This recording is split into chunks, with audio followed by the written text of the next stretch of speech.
have conducted the most significant non-governmental investigations, frankly, in recent American history, if not. We uncovered the Clinton emails. We uncovered key information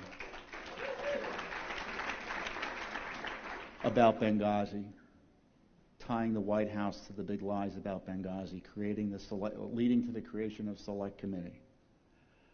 The FBI followed our lead in terms of the criminal investigation or matter of Hillary Clinton.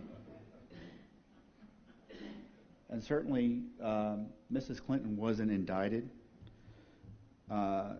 officially, but there was a measure of accountability on Election Day, and certainly if the voters were sitting as a grand jury, you know what their verdict was on Election Day. And we didn't do it because I didn't know Hillary Clinton was going to run for office. But we did it because we had a right to these records under the law, and Mrs. Clinton thought she was above the law. She came into office immediately, and despite warnings from security people in the State Department, she thought she was going to do all of her business in private. And we know what she was trying to cover up. And she knew what the laws were. She knew what FOIA was.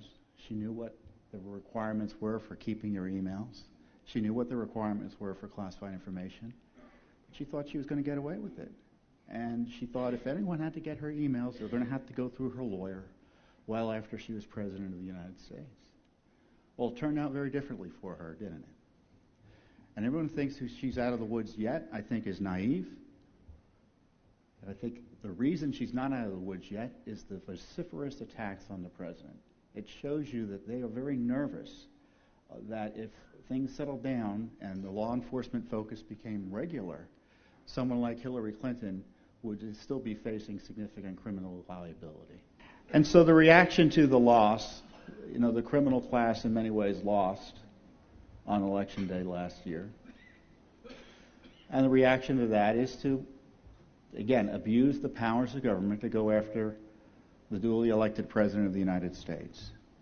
So they created what I call the unicorn theory of the election, that the Russians somehow hacked the election and Donald Trump was in collusion with the Russians, ignoring the fact that the only specific information we had about foreign money going into someone's personal coffers was related to Mrs. Clinton, for which she still needs investigation.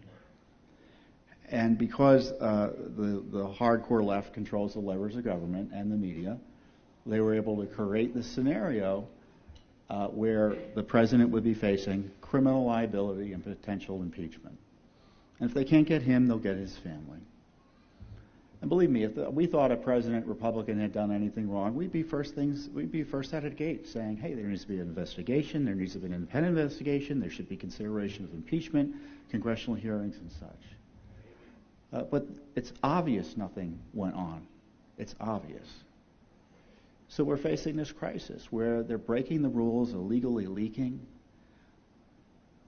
Devin Nunes, one of the few members of the House who is kind of a whistleblower because he figured out by reviewing materials at the White House, intelligence materials, that the Obama gang was unmasking and spying on individual citizens in arguably an unlawful way. And of course, they were leaking classified information and violating the privacy of those citizens. So does anyone think that a president who would allow his IRS to target his political enemies and suppress an entire political movement against him would think twice about using the intelligence apparatus to spy on these same individuals and people? And political opposition both in his party and outside his party? Of course not.